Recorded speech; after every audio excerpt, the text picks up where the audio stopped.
There's a special kind of loneliness that comes from lying next to someone every night and still feeling utterly alone.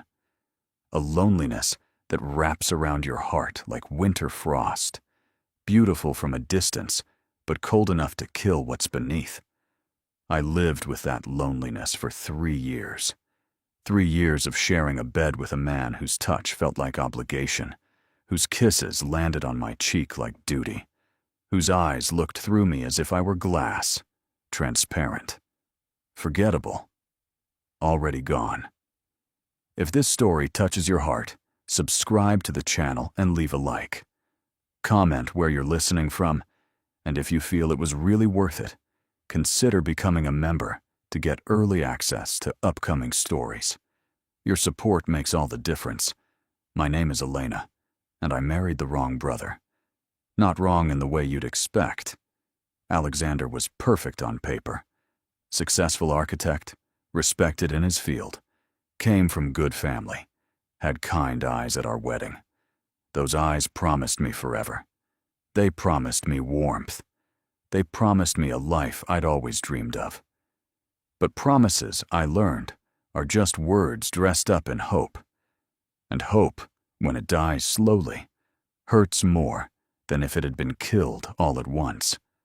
Our apartment in the city was beautiful, floor-to-ceiling windows that let in all the light Alexander never seemed to notice. Hardwood floors that echoed with my footsteps when I walked alone through rooms that should have felt like home, but instead felt like a museum. Everything in its place, everything clean, everything perfect, everything dead. I remember the exact moment I realized my marriage was a beautiful cage. It was a Tuesday evening, 6 months after the wedding. I'd spent the afternoon cooking Alexander's favorite meal, Chilean sea bass with roasted vegetables, the recipe I'd practiced for weeks to get just right. I'd set the table with candles, put on the dress he'd once said made me look radiant, waited by the window watching for his car. He came home at 10. The food was cold. The candles had burned down to nothing. I was still sitting at the table, still wearing that dress, still hoping. "You didn't have to wait up," he said, loosening his tie. His voice wasn't unkind. It was worse than unkind. It was indifferent. "I wanted to," I replied, hating how small my voice sounded. He kissed the top of my head, the way you'd pat a dog, and disappeared into his study. I heard the lock click. I sat there for another hour, staring at the cold sea bass, wondering when exactly I'd become invisible. That became our pattern. Alexander worked late. I waited. He came home. He was polite. We slept in the same bed, careful not to touch, our bodies learning the geography of avoidance. 2 people sharing space but living in separate worlds. I tried everything. I read books about marriage, about communication, about keeping the spark alive. I bought lingerie that stayed folded in drawers. I suggested couples therapy. He said we were fine, that I was overthinking, that marriage was supposed to settle into comfortable routine. Comfortable, as if loneliness could ever be comfortable. On our first anniversary, Alexander gave me a necklace, expensive, tasteful, utterly impersonal. I thanked him, put it on, and we went to dinner, where we talked about his latest project, the weather, anything but us. That night, lying in bed with my back to him, I cried silently into my pillow. He never knew. Or maybe he did, and chose not to acknowledge it, which was somehow worse. I convinced myself this was normal. This was what marriage became. The passionate beginning fades, and you're left with partnership, with companionship, with shared bills and polite conversations. I told myself I could live with that. I told myself love wasn't about fire and desire. It was about commitment and consistency. I told myself a lot of lies those first 2 years. The apartment had a small balcony where I'd go in the mornings after Alexander left for work. I'd stand there with my coffee, watching the city wake up, wondering if everyone else felt as hollow as I did. The woman in the building across from us watering her plants. The man walking his dog on the street below. The couple arguing on the corner, at least feeling something strong enough to fight about. I envied them all. I had friends, of course. I had a job at a small publishing house that I loved. I had a life outside my marriage. But there's something about emotional starvation in the place that's supposed to nourish you most that seeps into everything else. Colors seemed duller. Music sounded flat. I was going through the motions of living, but I'd forgotten how to actually feel alive. My mother noticed first.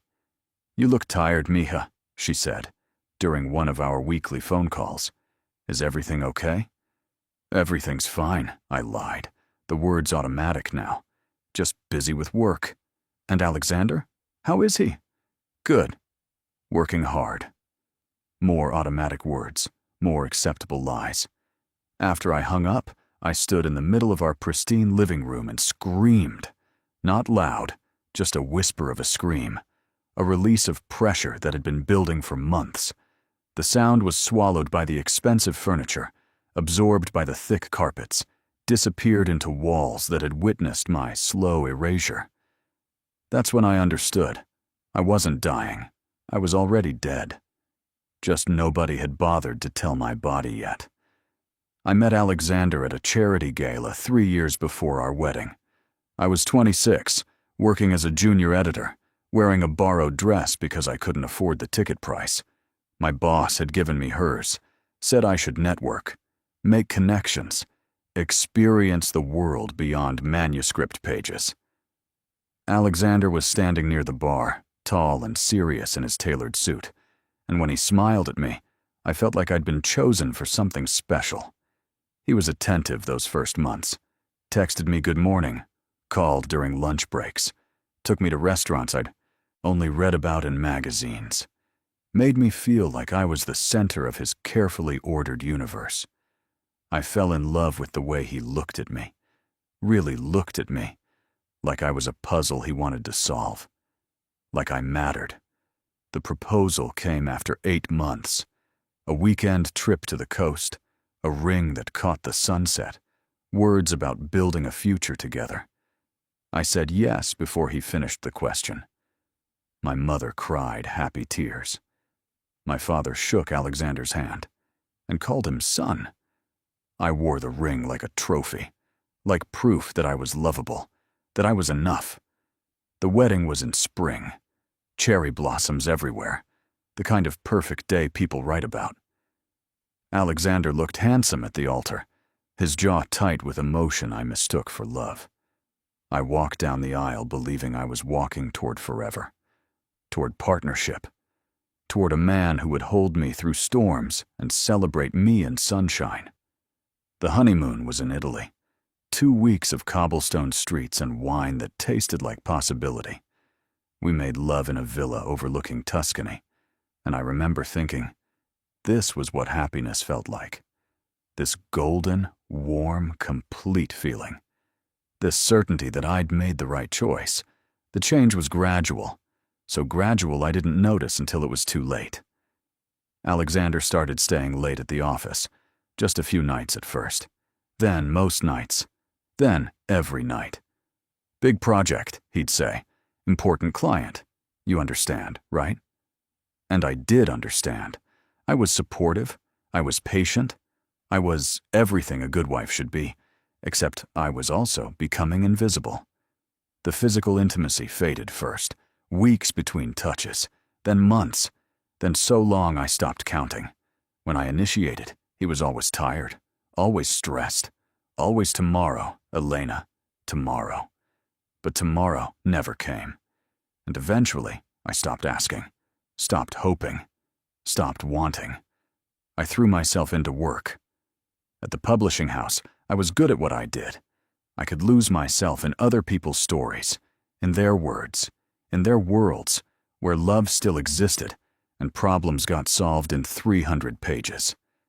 My boss, Margaret, noticed my increased dedication. "You're doing excellent work, Elena," she said one afternoon. "But don't forget to live your own story, too." I smiled and nodded, but inside I was screaming that my story had ended before it really began, that I was a character written into the background of someone else's narrative, present but not participating, existing but not living. The loneliness was worst at night. Alexander would come home, shower, eat whatever I'd prepared, or whatever takeout he'd grabbed, then disappear into his study or fall asleep in front of the television. I'd lie in our bed, staring at the ceiling, feeling the empty space next to me like a physical ache. Sometimes I'd reach over, let my hand hover above his sleeping form, wondering if I touched him would he even notice. I never found out. I always pulled my hand back. I started taking walks in the evening. Long walks through the city, past lit windows where I could glimpse other lives. A family eating dinner together, laughing. A couple dancing in their kitchen. An old man reading to his wife on their couch. Small moments that felt like treasures I'd never hold. One night, I ended up in a park I'd never been to before. There was a fountain, its water illuminated by underwater lights, and I sat on a bench watching the patterns shift and change. A woman about my age sat down next to me.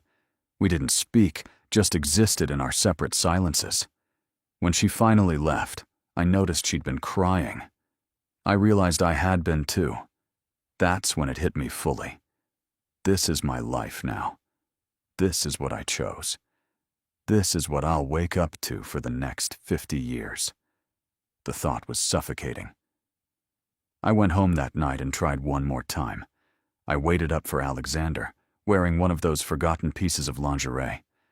When he walked in at midnight, I stood from the couch, vulnerable and hopeful and desperate. He looked at me, really looked at me for the first time in months, and I saw it in his eyes. Not desire, not love, just pity. "Elena," he said softly, like he was speaking to a child. "It's late. I'm exhausted. Can we not do this right now?" I felt something inside me shatter. "When, Alexander? When can we do this? Because it's been 8 months since you've touched me. 8 months since you've looked at me like I'm your wife instead of your roommate. When is the right time to try to save what's left of us?"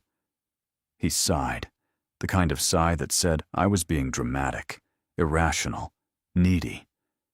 "You're being unfair. I work hard to provide for us. I'm building a future. I thought you understood that. I understand that I'm lonely. I understand that I cry myself to sleep. I understand that I'm disappearing, and you don't even notice. Everyone gets lonely sometimes, Elena. It's called being an adult. Those words, those fucking words, they killed whatever hope I'd been carrying." I walked past him to our bedroom, changed into my pajamas, and got into bed. He slept in the guest room that night, and the next night. And eventually, we stopped pretending we were anything more than strangers who shared an address. The first time I really saw Daniel was at Alexander's mother's birthday dinner 3 months before everything changed. I'd met him before, of course. Brief introductions at family gatherings, polite nods across crowded rooms. Alexander's younger brother, the one who traveled for work, who was rarely around, who existed more as a name than a person in my understanding of the family. But that night, something shifted. The dinner was at an expensive restaurant downtown, the kind where the menu doesn't have prices, and the wine costs more than my monthly grocery budget. I'd worn a navy dress that Alexander hadn't commented on. We'd driven in silence, my hands folded in my lap, his eyes on the road. The space between us, a canyon neither of us tried to cross anymore. The family was already seated when we arrived. Alexander's mother, Patricia, elegant and warm in a way her oldest son had never quite inherited. His father, Robert, quieter, but kind. And Daniel. He stood when I approached, and I noticed immediately he was different from Alexander. Where Alexander was controlled and precise, Daniel had an ease about him. His suit fit well, but wasn't fussy. His smile reached his eyes. When he shook my hand, his grip was warm, present, like he actually registered I was there. "Elena," he said, and the way he said my name, with attention, with acknowledgement, made something in my chest flutter. "It's good to see you again." "You too." I managed to smile. "I heard you were traveling. South America?" "Chile, actually. Just got back last week." He pulled out the chair next to him. "Sit. Tell me what I've missed."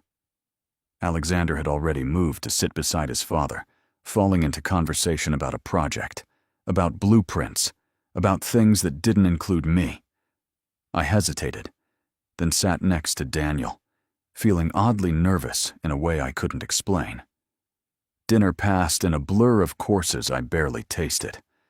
But I was acutely aware of Daniel next to me, the way he asked questions and actually listened to the answers, the way he laughed, genuine and unguarded, the way he noticed when my wine glass was empty and quietly refilled it without making a show of it.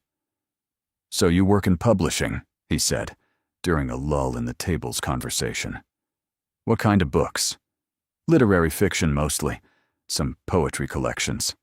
I found myself actually engaged, actually wanting to talk. "We're small, independent. We take risks on voices that bigger houses won't touch." His eyes lit up. "That's incredible. I've always respected that. The people who champion art over profit." "It doesn't pay much," I admitted with a small laugh, "but it feels important." "The important things rarely pay much." He smiled, and there was something in that smile that made me feel seen for the first time in so long. "But they're what make life worth living." I looked at him then, really looked at him. Daniel was handsome in an understated way. Not classically beautiful like Alexander, but there was a warmth to his features that his brother lacked. Brown hair slightly too long, as if he couldn't be bothered with regular haircuts. Green eyes that seemed to actually see me. A mouth that smiled easily. "What do you do?" I asked, realizing I knew almost nothing about him. "I'm a photographer. Freelance. That's why I travel so much. Assignments take me wherever the story is." "That sounds amazing." "And lonely." "Sometimes," he admitted.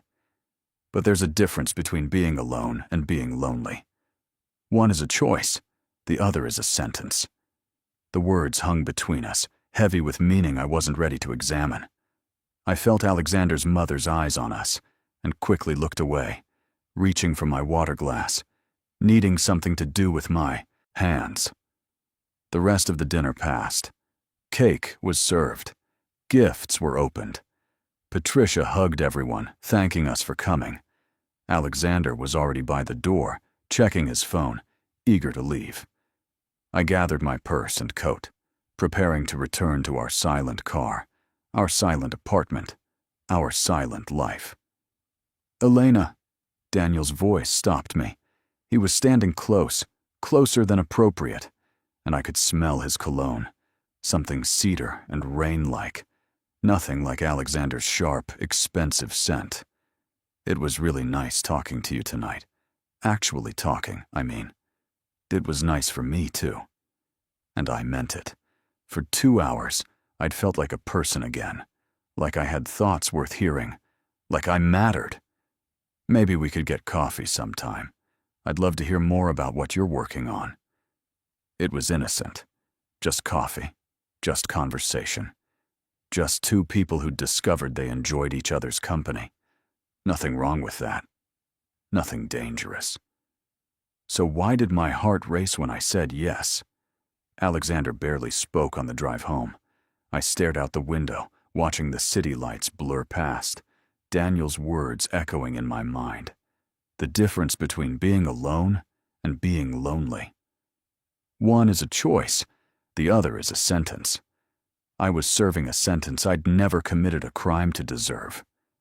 That night, lying in bed with Alexander's back to me as usual, I thought about Daniel's smile, the way he'd listened, the way he'd refilled my wine glass, small kindnesses that shouldn't have felt revolutionary but did. I told myself it meant nothing.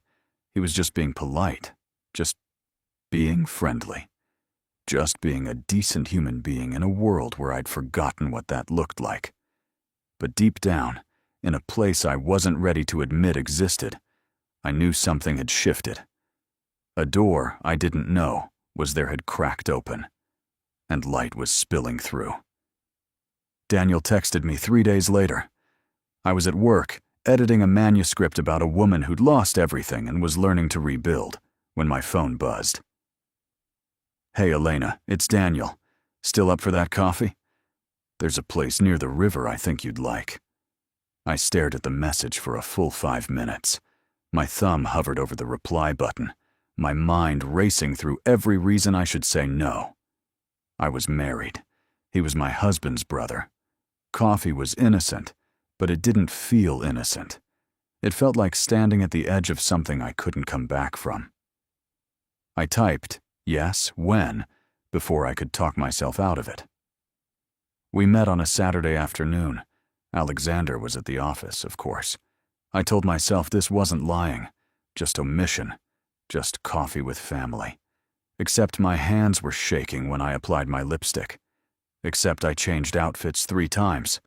Except I felt more alive getting ready for coffee with Daniel than I had in the last year of my marriage. The cafe was small, tucked between an antique shop and a bookstore, with ivy growing up the brick exterior and mismatched furniture that gave it a lived-in charm. Daniel was already there, sitting at a corner table by the window, and when he saw me, he stood immediately, smiling that warm, genuine smile. "You found it?" He pulled out my chair before I could protest. "It's perfect." And it was. Soft jazz played from hidden speakers, the smell of fresh coffee and baking bread wrapped around me like a welcome. "How did you find this place?" "I've been coming here for years, since before Alexander and I grew apart." He caught himself, looked embarrassed. "Sorry, I shouldn't have said that." "It's okay." I wrapped my hands around the coffee he'd already ordered for me. Latte with cinnamon, exactly how I took it. I didn't remember telling him. "You're not close?" Daniel was quiet for a moment, choosing his words carefully. "We were when we were younger. But Alexander got focused on success, on building the right career, making the right choices. I wanted to chase stories with my camera. We just went different directions. He doesn't talk about you much." The admission felt disloyal, but it was true. I'm not surprised. I represent everything he's not, everything he's too controlled to let himself be. Daniel leaned back in his chair, studying me with those green eyes. "Can I ask you something?" "Okay." "Are you happy?" The question shouldn't have shocked me, but it did. No one had asked me that in years. No one had cared enough to look beneath the surface of my polite smiles and appropriate answers. "I don't know how to answer that," I said finally, honestly. "That's an answer in itself." His voice was gentle, not judgmental. "I noticed, at dinner, the way you and Alexander barely spoke, the way he didn't notice when you laughed at something his mother said, the way you looked so sad when you thought no one was watching." My eyes stung with sudden tears. "I don't know why I'm telling you this, but no, I'm not happy. I haven't been in a long time." Daniel reached across the table and covered my hand with his. The touch was electric, terrifying, exactly what I'd been starving for. "You deserve to be happy, Elena. You deserve to be seen." I pulled my hand back, not because I wanted to, but because I was scared of how much I didn't want to.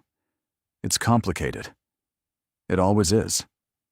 He didn't push, didn't press, just sat there, giving me space to breathe, to exist, to be fragile without apologizing for it.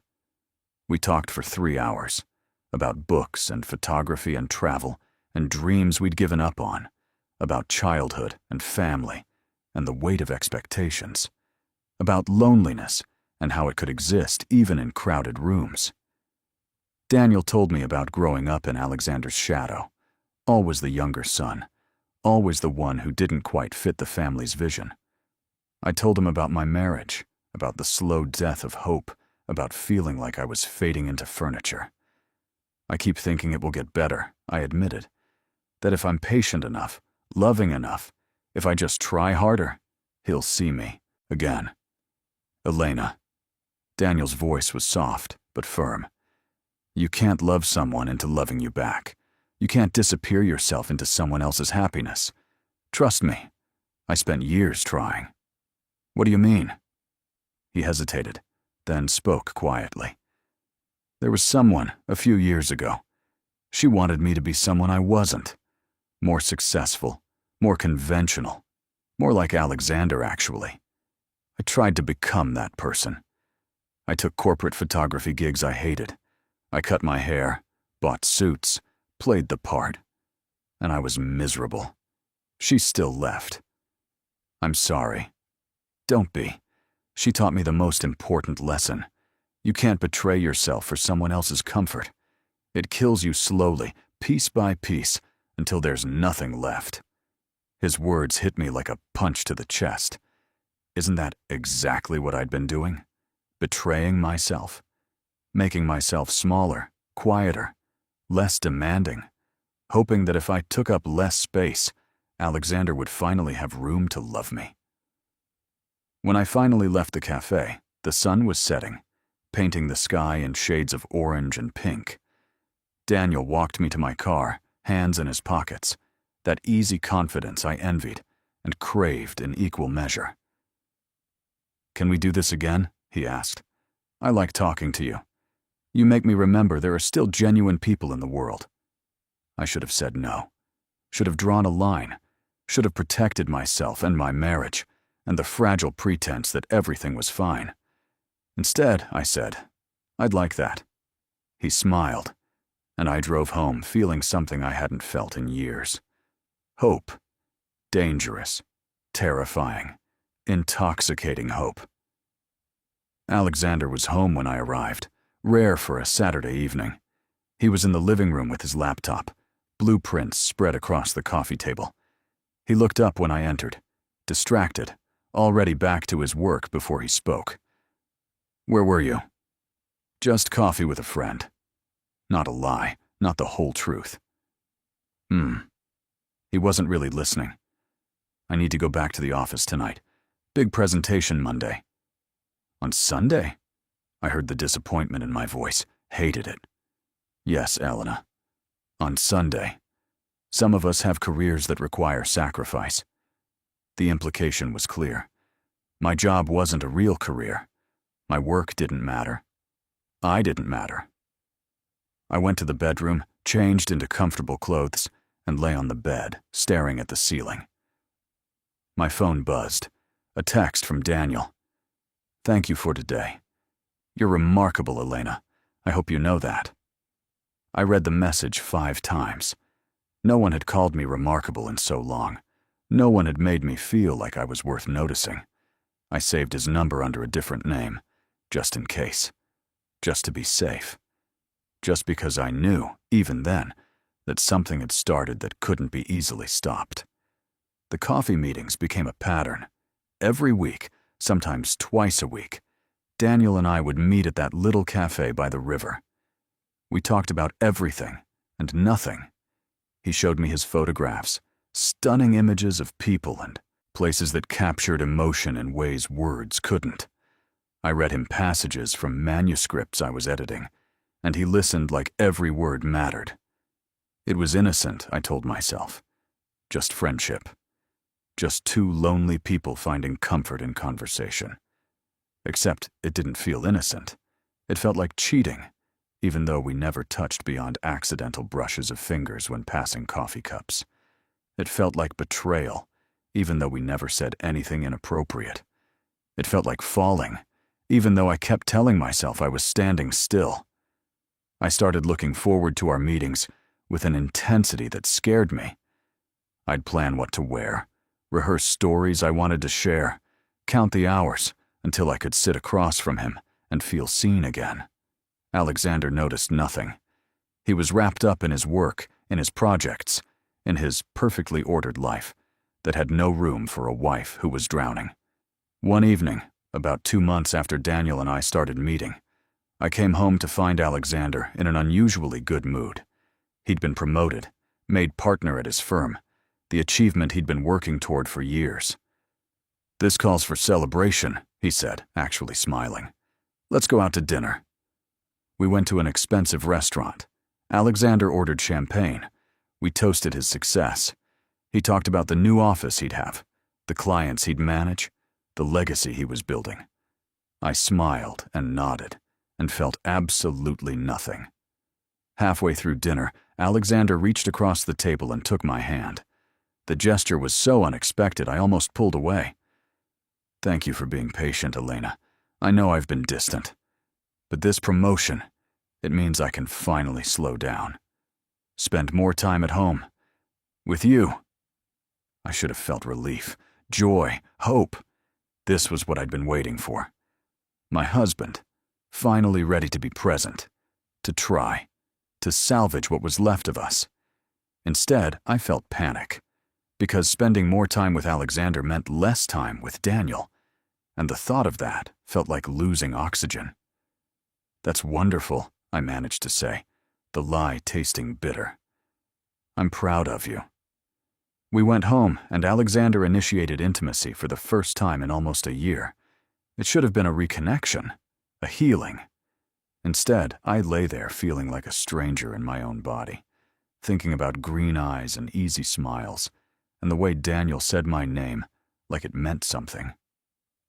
Afterward, Alexander fell asleep almost immediately, satisfied, thinking we'd turned a corner. I went to the bathroom and cried silently, overwhelmed with guilt and confusion, and a longing for something I knew I couldn't have. I texted Daniel at 2 in the morning. "We need to stop meeting," he responded 5 minutes later. "What happened?" "Alexander wants to spend more time together, work on our marriage.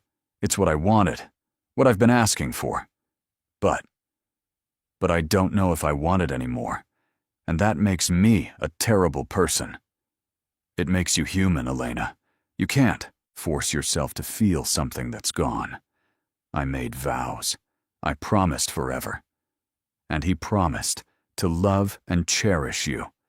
Have those vows been kept? I had no answer to that. We texted until dawn, until Alexander's alarm went off, and I had to delete the conversation and pretend I'd slept. Pretend I was happy about his promotion. Pretend I wasn't thinking about someone else. Despite my text, I kept meeting Daniel. I couldn't stop. I was addicted to how he made me feel. Alive. Important. Worth something more than background decoration in someone else's story. We both knew it was dangerous. We both knew it was crossing lines. Neither of us could walk away. One afternoon, 3 months after our first coffee, Daniel picked me up and drove us out of the city.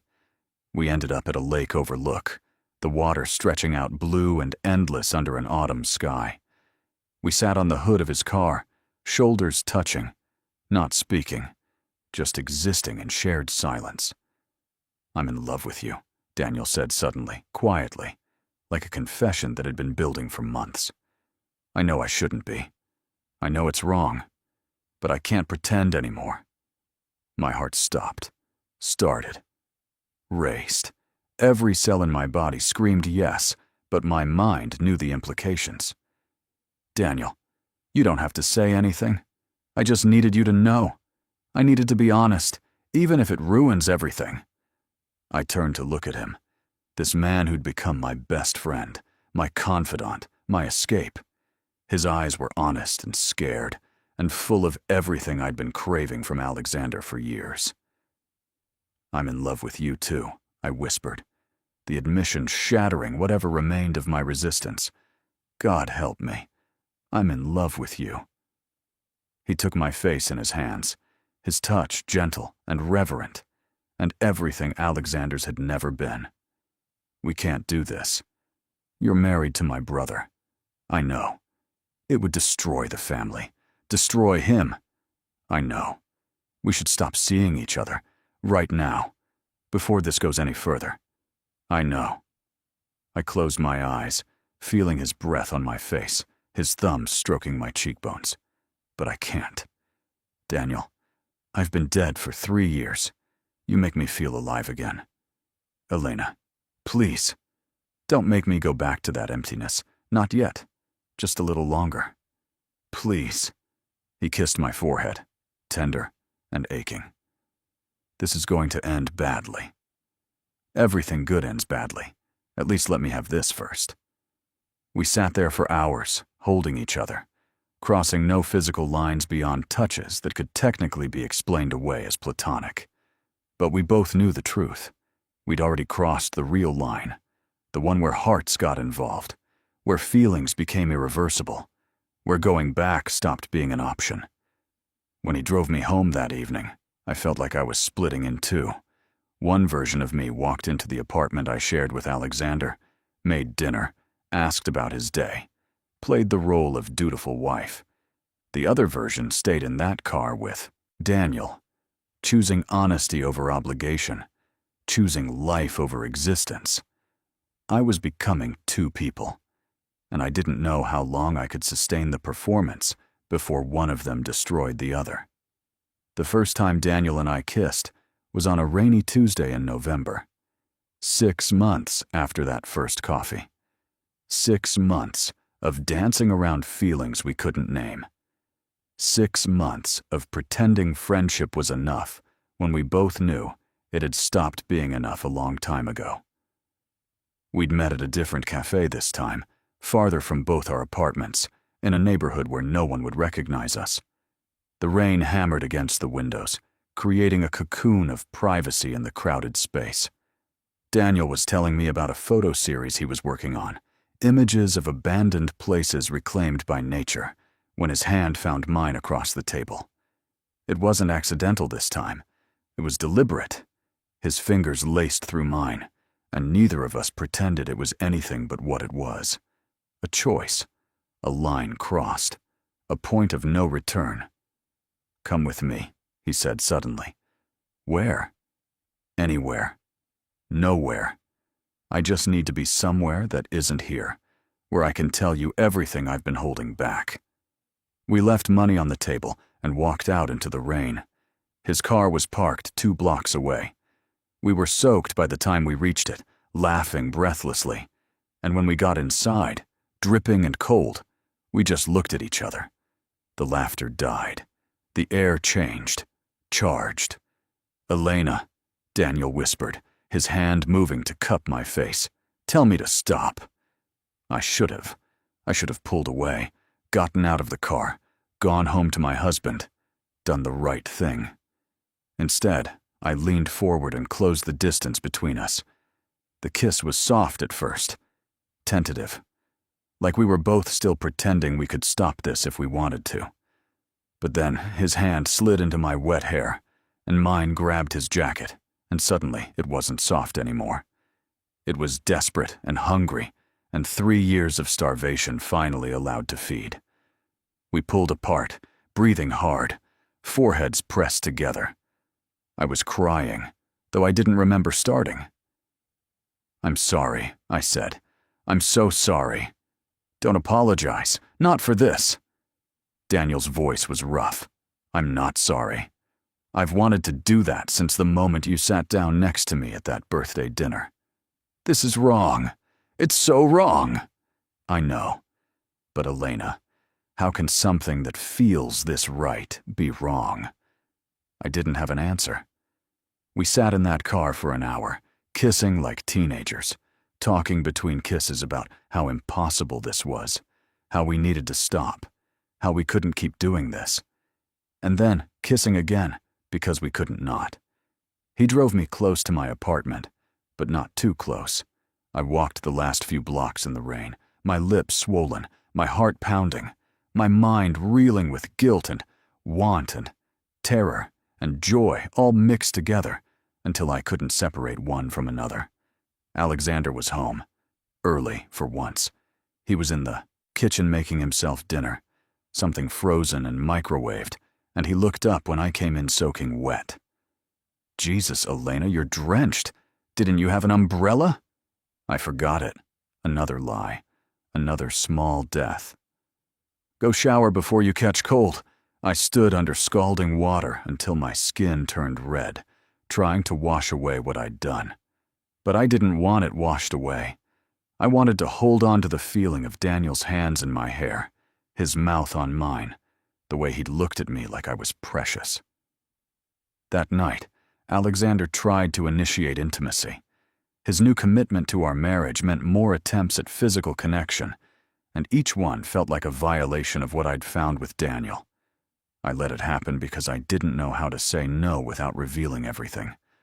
But I closed my eyes and thought of someone else, and hated myself for it. The affair, because that's what it was now, even if we'd only kissed, continued. Daniel and I met whenever we could, sometimes just for stolen hours in his car, sometimes at his apartment when Alexander was working late, which was still often despite his promises. We talked and kissed and held each other and told ourselves we weren't doing anything truly terrible because we hadn't gone all the way, as if technicalities could save us from the truth of what we were. "Leave him," Daniel said one night. We were on his couch, my head on his chest, his fingers running through my hair in a way that made me want to purr. "Just leave. We could be together. Actually together. I can't. Not like this. It would destroy your family. Patricia loves me. It would break her heart. She'd understand eventually. She loves you, but she'd want you to be happy. And Robert? Your father would never forgive you for this. You'd lose your brother. I lost Alexander years ago, Elena, and I'm losing you every time I have to let you go back to him. I need time. I need to figure out how to do this without destroying everyone." But time was a luxury I didn't have, because secrets, no matter how carefully guarded, have a way of revealing themselves. It was Alexander's assistant who noticed first. She'd seen me at a cafe with Daniel when she was meeting a client. She didn't say anything to Alexander directly, but she mentioned it to another colleague, who mentioned it to another, and office gossip has a way of traveling. Alexander came home one evening in early December with a strange look on his face, not angry, not hurt, just cold. That terrible, terrifying coldness that meant something had shifted irreparably. "How long?" he asked, standing in the doorway of our bedroom where I was reading. My blood turned to ice. "What? How long have you been fucking my brother?" The word felt like a slap. "I haven't. We haven't. Don't lie to me, Elena. I know about the cafe meetings, the long afternoons, the way you light up when your phone buzzes." He threw his phone at me. On the screen was a text from Daniel, a simple "thinking of you," but damning nonetheless. "Alexander, how long?" His voice was deadly calm, which was somehow worse than if he'd been yelling. 6 months. But we haven't slept together. I swear, we haven't. 6 months, he laughed, a sound without humor. 6 months of my wife falling in love with my brother, and I didn't even notice. What does that say about me? Alex, please, let me explain. Explain what? That you're a liar? That you've been cheating? That everything between us has been a lie? No. Yes. I don't know. I was crying now, ugly tears that made my words come out choked. You stopped seeing me, stopped touching me. I disappeared, Alexander, and you didn't even care. So, that makes it okay? To betray me with my own brother? Nothing makes it okay. But you broke us first. Long before Daniel. The words hung between us, sharp and irreversible. Alexander's face went through a series of expressions. Pain, rage, something that might have been grief, before settling back into cold indifference. Get out, he said quietly. What? Get out. Pack your things. I want you gone by morning. Alexander, please. We can talk about this. We can try. Try? Try? Now he was yelling. I tried, Elena. I worked myself to death to give you a good life, to give you everything, and you threw it away for him. You gave me everything except yourself. You gave me money and a nice apartment and expensive dinners, but you never gave me you. You never loved me. Not really. I married you. I provided for you. What more did you want? And there it was, the fundamental disconnect that had broken us from the start. He thought love was tangible things, concrete actions, checkboxes on a husband's to-do list. He never understood that I needed him, his attention, his affection, his presence, not his performance. I wanted to matter to you, I said quietly. That's all I ever wanted. Alexander turned away. You have until morning. After that, I'm changing the locks. He left the apartment. I heard his car start, drive away, and I sat on the floor of our bedroom, surrounded by the debris of a marriage that had been dead long before I buried it, and called Daniel. He knows, I said when he answered. There was a long silence. Then, I'm coming to get you. Daniel arrived 40 minutes later. I'd packed 2 suitcases with clothes and essentials, moving through the apartment like a ghost, taking nothing that belonged to the life I'd tried to build with Alexander. I left the expensive necklace from our anniversary on the dresser, left the photos from our wedding in their frames, left everything except what was mine before I became his wife. When Daniel knocked softly, I opened the door to find him breathless, worried, and solid, in a way nothing else felt in that moment. He pulled me into his arms without a word, and I broke completely, sobbing into his chest while he held me together. I've got you, he whispered. I've got you. You're safe now. Safe. I didn't deserve to feel safe. I'd destroyed a marriage, betrayed a man who'd given me his name, even if he'd never given me his heart, fallen in love with his brother, and fractured a family that had welcomed me. We loaded my suitcases into Daniel's car. I took one last look at the apartment, at the beautiful prison I'd lived in for 3 years, and felt nothing but relief. Whatever came next, whatever consequences I had to face, at least I wouldn't be invisible anymore. Daniel's apartment was small, a studio in an older building with exposed brick and large windows that overlooked the city. It was messy in a lived-in way, filled with camera equipment and developing photos and books stacked in precarious piles. It was the opposite of Alexander's sterile perfection. It felt like a home. You can stay as long as you need, Daniel said, setting down my suitcases. I'll sleep on the couch. You take the bed. Daniel, I can't ask you to. You're not asking. I'm offering. He cupped my face, his eyes intense. Elena, I know this is terrible timing. I know you're dealing with the end of your marriage and guilt and everything else. But I need you to know something. I love you. Not because you're Alexander's wife or because you're forbidden or any of that. I love you because you're you. And I will wait however long it takes for you to figure out what you want. I want you, I whispered. I've wanted you for months. But I'm scared. What if this is just because I was lonely? What if once the novelty wears off, I realize I've destroyed everything for nothing? Then we'll figure it out together.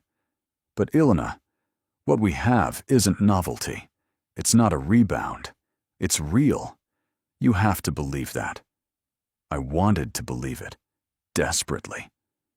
But that night, lying in Daniel's bed while he slept on the couch, I stared at the ceiling feeling like I was floating in space with nothing to anchor me.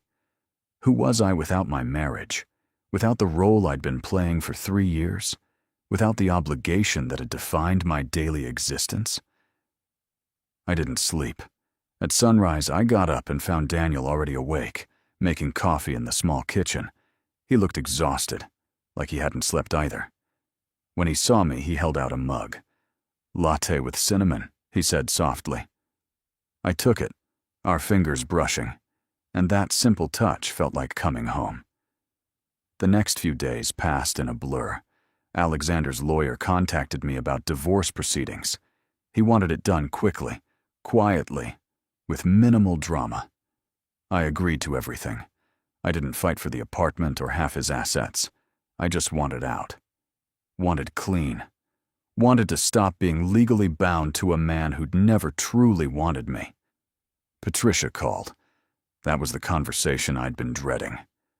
Elena, sweetheart. Her voice was confused, hurt. Alexander told me you left. He didn't say why, but I know something terrible must have happened. Are you okay? Where are you staying? I couldn't lie to her. Not entirely. I'm staying with Daniel. There was a long silence. When she spoke again, her voice was very quiet. Oh, Elena. I'm sorry. I'm so sorry. I never meant to hurt anyone. I never meant for any of this to happen. I know you didn't, darling, but my boys, my sons, this will destroy their relationship. They didn't have much of a relationship anymore, Patricia. You know that. But they had hope of repairing it someday. Now, she sighed. Now, I don't know if they ever can. The guilt was suffocating, but underneath it was something else. Relief, freedom, the terrifying possibility that I might actually be happy someday. Daniel and I didn't rush into anything physical. We slept in separate spaces, moved around each other carefully. Both of us were aware that starting our relationship while my marriage was still technically intact, while emotions were raw and complicated, was dangerous territory. But we talked. God, we talked. About everything. Our childhoods and fears and dreams and all the small details that make up a life. I learned that Daniel took his coffee black, that he was allergic to shellfish, that he'd wanted to be a war photographer, but couldn't handle the idea of witnessing that much suffering, that he loved thunderstorms, that his favorite sound was wind through trees. He learned that I read myself to sleep every night, that I loved the smell of old books more than new ones, that I'd wanted to be a writer but was too scared to try, that I hummed when I cooked, that I'd never actually been in love before. Not like this. Not this all-consuming, terrifying, beautiful feeling that made everything else seem like rehearsal. 2 weeks after I'd moved in, we were sitting on his couch, watching rain against the windows, when Daniel turned to me. I don't want you sleeping on the bed alone anymore, he said quietly. Not because I want to sleep with you, just because I want to sleep beside you. Is that okay? I nodded, unable to speak past the emotion in my throat. That night, we lay in his bed, fully clothed, just holding each other. His arms around me felt like sanctuary. His heartbeat under my ear felt like the only true thing in a world of lies. I'd been touched by Alexander countless times and felt nothing. Daniel held me without expectation, and I felt everything. Thank you, I whispered into the dark. For what? For seeing me when I was invisible, for making me remember what it feels like to be alive. His arms tightened around me. You were never invisible, Selena. You were just with someone who wasn't looking. I fell asleep that night, feeling something I hadn't felt in years. Peace. And when I woke up, still in his arms, I knew with absolute certainty that whatever consequences came from this choice, I would never regret making it. The divorce was finalized 3 months later. Alexander kept the apartment, his dignity, and his reputation. I kept my self-respect and my freedom, and Daniel. The family fractured exactly as I'd feared. Patricia tried to maintain relationships with both her sons, but it was impossible to pretend nothing had changed. Robert stopped speaking to Daniel entirely. Alexander refused to be in the same room as either of us. I moved through those months in a strange state of grief and liberation, mourning what I'd lost, not Alexander, but the idea of marriage, of family, of belonging somewhere secure, but also celebrating what I'd found. Myself, mostly. The parts of me I'd hidden or forgotten or never known existed. Daniel was patient through all of it. He held me when I cried over the guilt. He gave me space when I needed to process. He never pushed for more than I was ready to give.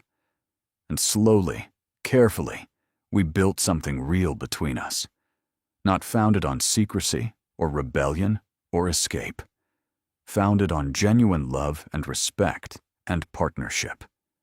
The first time we made love was 4 months after I'd left Alexander. We didn't plan it. We'd been living together, sleeping beside each other every night, slowly building physical intimacy through touches and kisses that never went further. Both of us were waiting for some invisible signal that the time was right. It happened on a spring evening. We'd been photographing cherry blossoms at a park, Daniel teaching me to see light and composition the way he did.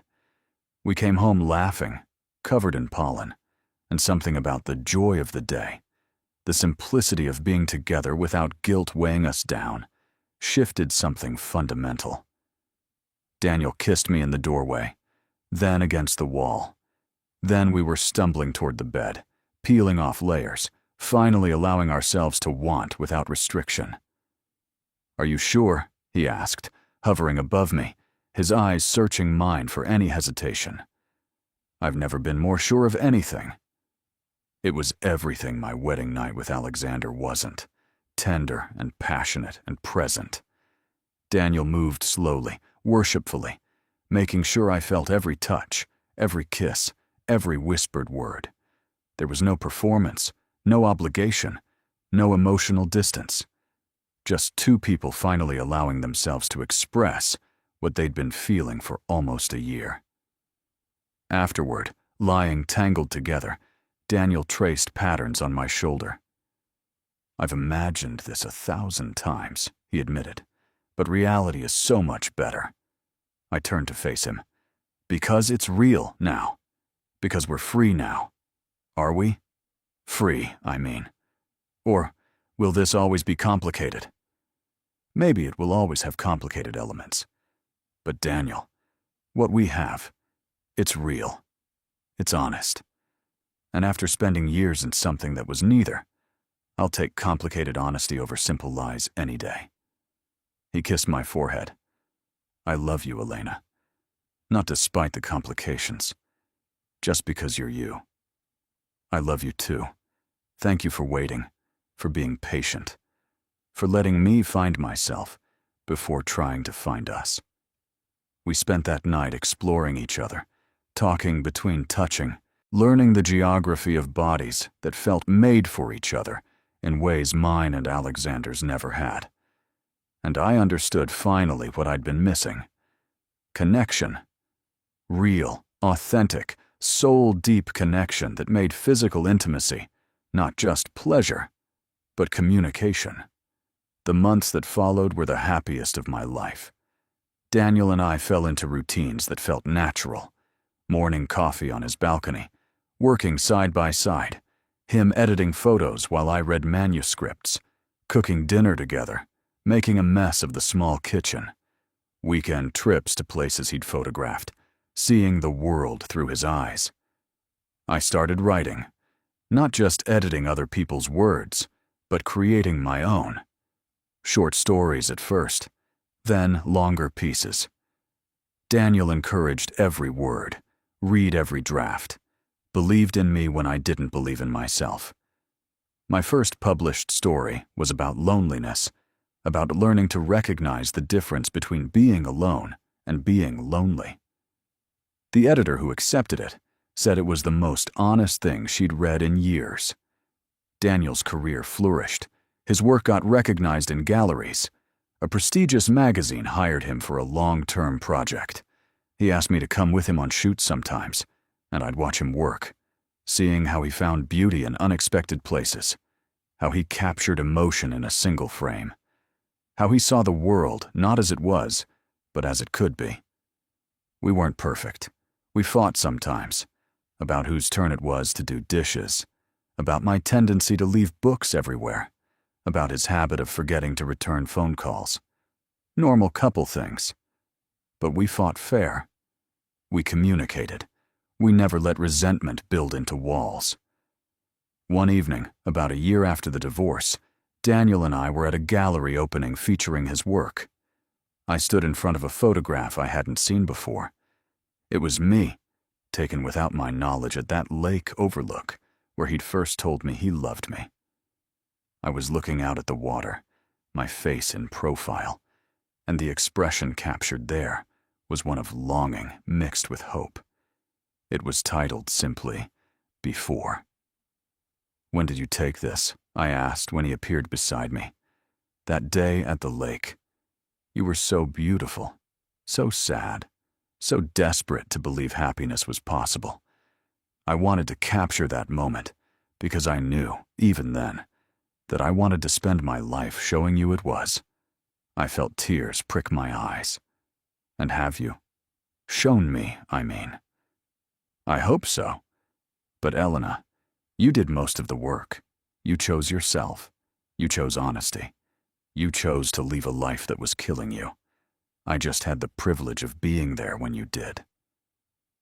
That night, lying in bed, I thought about the two versions of myself that had existed. The one who'd walked into Alexander's apartment, dutiful and dead inside, and the one who'd walked out, terrified, but alive. Both were me. Both were necessary. I couldn't have become the second without surviving the first.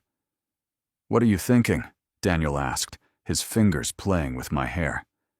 "That I'm grateful. For all of it. Even the hard parts. Even the guilt and the pain. Because it led me here. To you. To myself. No regrets? About leaving Alexander? Never. About how we started. Sometimes. I wish we could have met differently. In a way that didn't hurt people we care about. Me too. But Elena, we can't change how this began. We can only decide where it goes from here. Where do you want it to go?" He was quiet for a moment. Then he shifted, reaching into the nightstand drawer. When he turned back, he was holding a small velvet box. My heart stopped. "I know it's only been a year," Daniel said, opening the box to reveal a simple silver band with a small stone. "And I know some people will say it's too soon, that we're built on scandal, that we'll never escape the shadow of how we started. But Elena, I don't care what anyone thinks. I love you. I want to build a life with you. Not a perfect life, just an honest one. Will you marry me?" The tears came freely now. "Yes. God. Yes. 1,000 times yes." He slid the ring onto my finger, and it fit perfectly. Unlike Alexander's expensive diamond, that it felt like a weight, this simple band felt like freedom. Like a promise that wasn't about possession or performance, but about partnership. We didn't have a big wedding. Just us, a judge, and 2 friends as witnesses. No family, because that was still too complicated.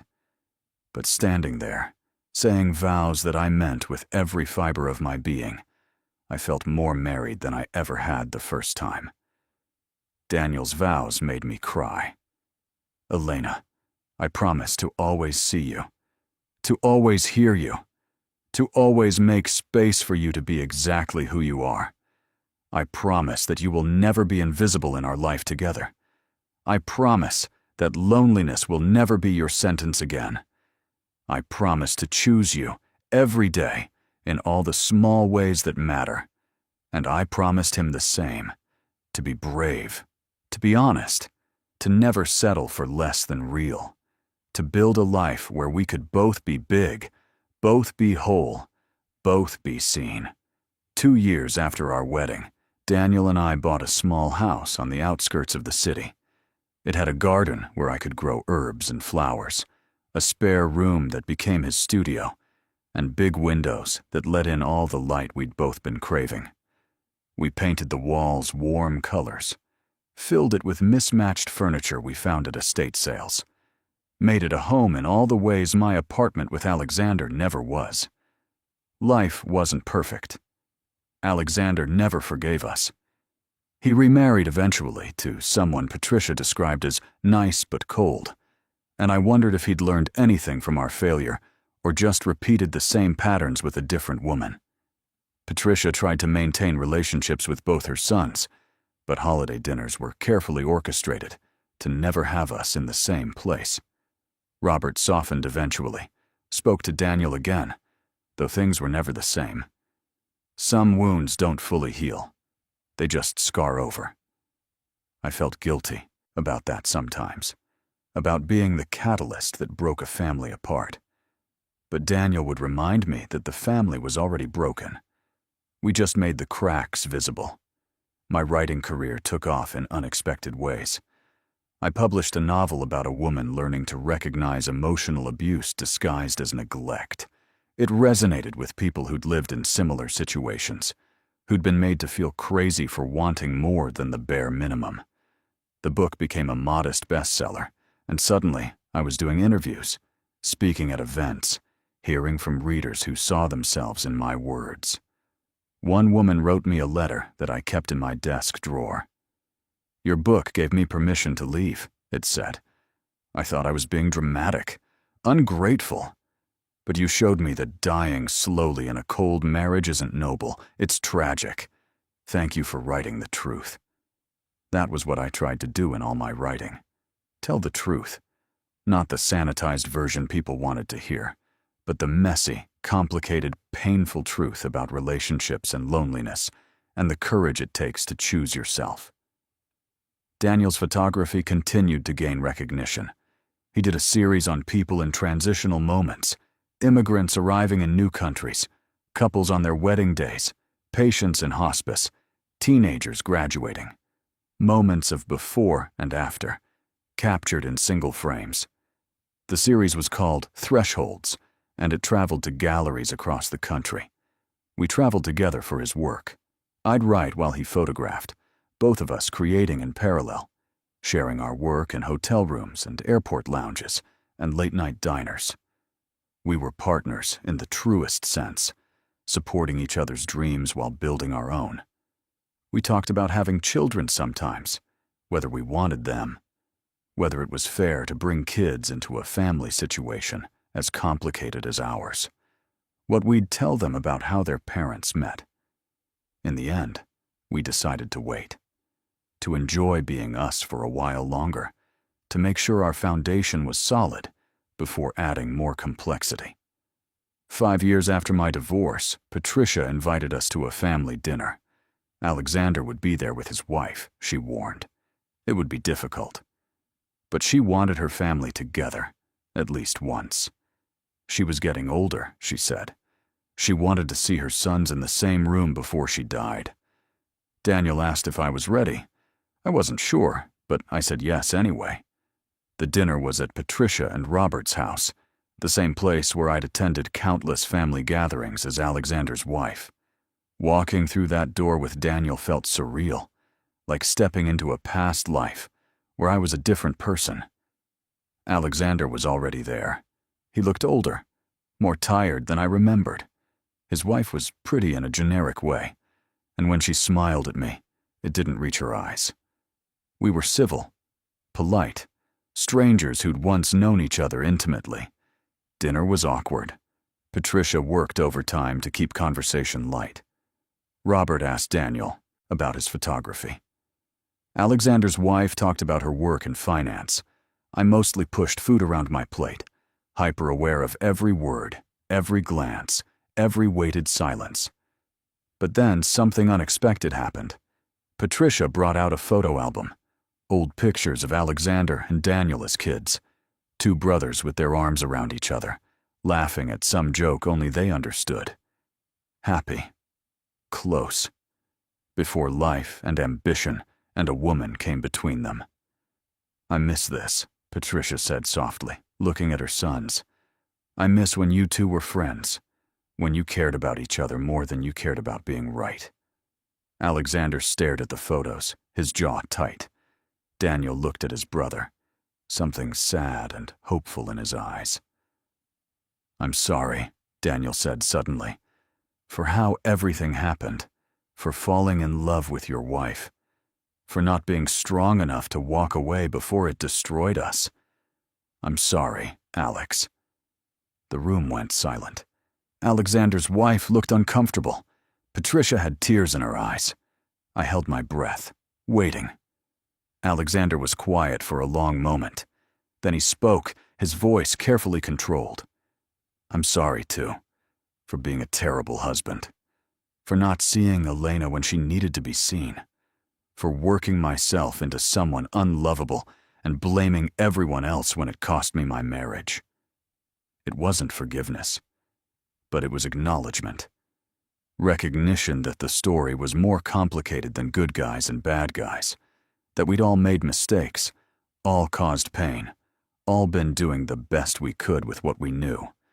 We didn't hug it out, didn't suddenly become best friends. But something shifted that night, a tiny crack in the wall between the brothers. Maybe someday it would widen into a door, maybe not.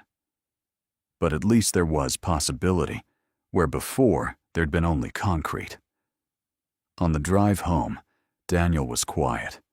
I took his hand, laced our fingers together. "You okay?" I asked. "Yeah, just thinking about how many years we lost. Alexander and I. How different things might have been if we'd talked honestly before everything fell apart. You can't change the past. You can only learn from it. I know. And I have learned. That's the thing, Elena. What we went through, as painful as it was, taught me how to love properly, how to be present, how to see the person I'm with and make them feel valued. Alexander taught me that by example of what not to do. And you taught me by showing me what's possible when two people actually try." I brought his hand to my lips, kissed his knuckles. "We're going to be okay. Whatever comes, we're going to be okay. I know we are. Because we have something Alexander and I never did. We have honesty. We have a real connection.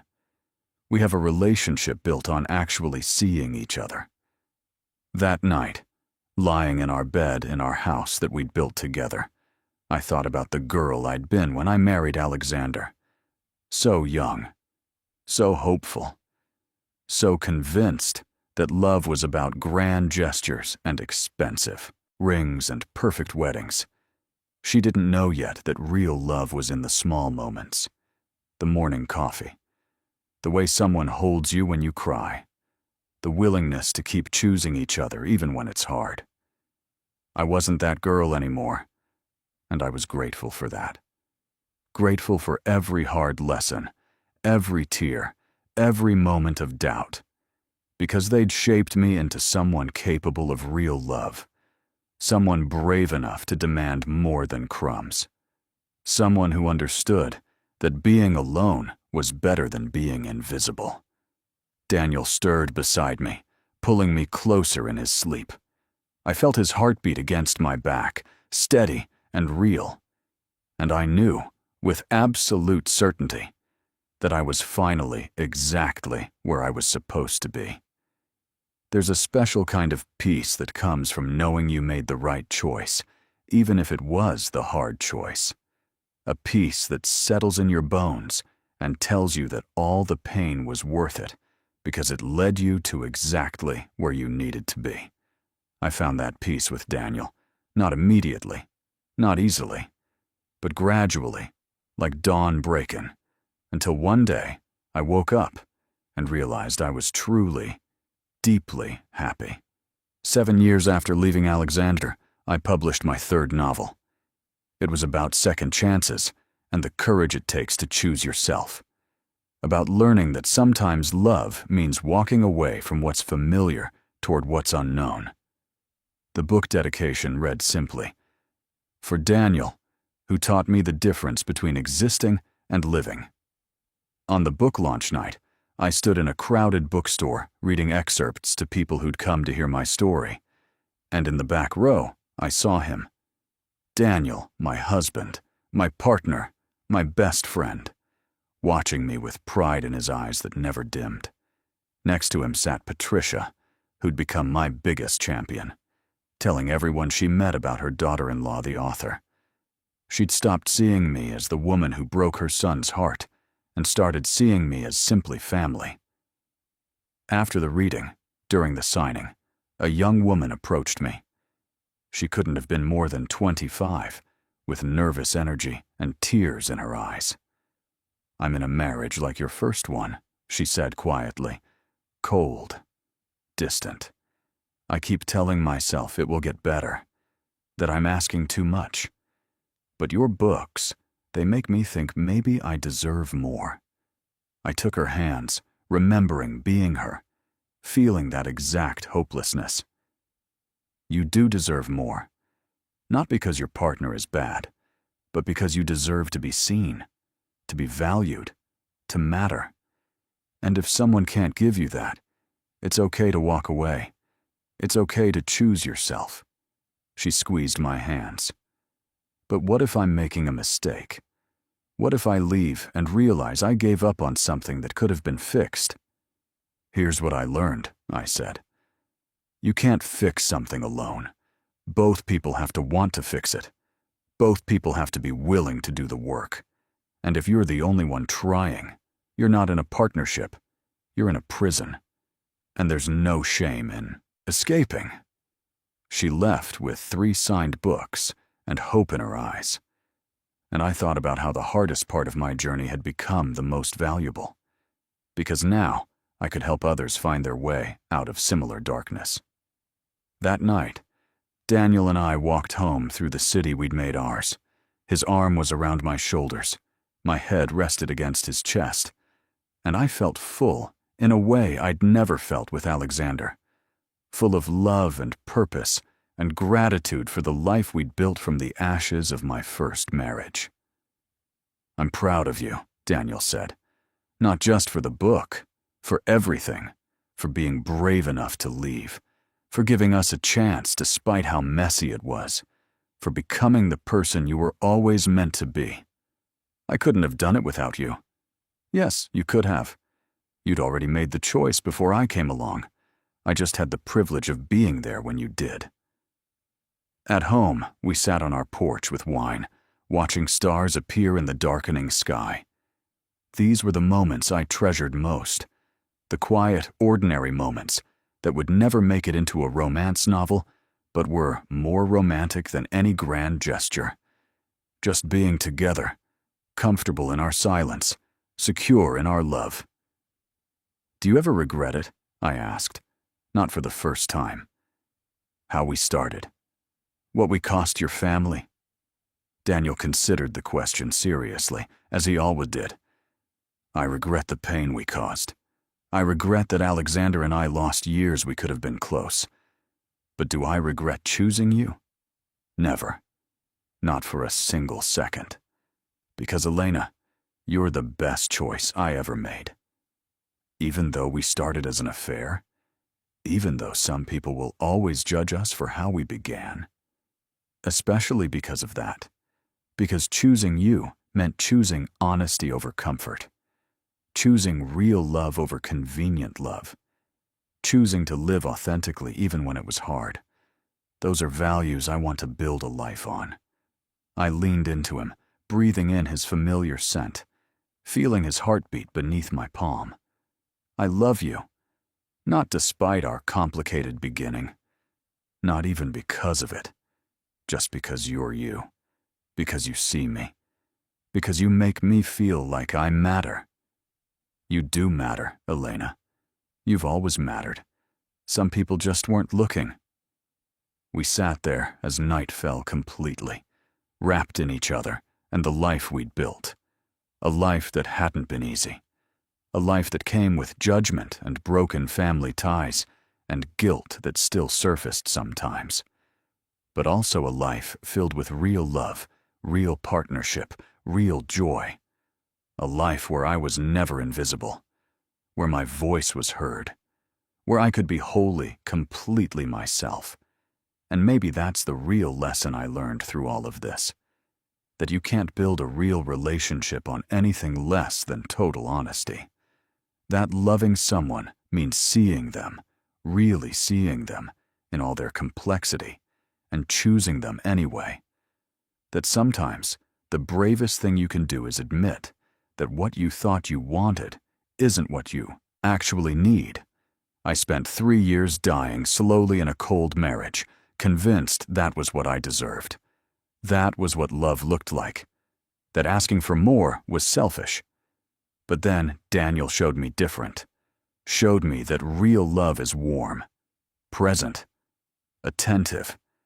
That real love makes you feel more like yourself, not less. That real love gives you permission to take up space, to have needs, to demand to be seen. And now, 7 years later, I finally understood. The problem was never that I wanted too much. The problem was that I was asking someone who had nothing to give. And there's no amount of patience or understanding or self-sacrifice that can fix that fundamental incompatibility. Some relationships are wrong not because anyone is bad, but because they're simply wrong for each other. And recognizing that, having the courage to walk away, choosing something better, even if it means choosing alone for a while, that's not failure. That's wisdom. I learned to tell the difference between being alone and being lonely. One is a state of circumstance. The other is a state of heart. And you can be desperately lonely surrounded by people, or beautifully content in solitude. What matters is that wherever you are, whoever you're with, you feel seen, valued, present in your own life. And if you don't, if you're fading into background noise in a story where you should be the protagonist, then it's time to rewrite your narrative. That's what I did. I rewrote my story, changed the ending, made myself the hero instead of the victim. And yes, it meant some people got hurt. Yes, it meant complicated consequences. Yes, it meant carrying guilt for choices that broke things that were already broken. But it also meant saving myself. And sometimes, that has to be enough. If this story touched your heart, subscribe to the channel and leave a like. Comment where you're listening from. And if you felt it was really worth it, consider becoming a member to get early access to upcoming stories. Your support makes all the difference and helps us continue creating stories that speak to the soul.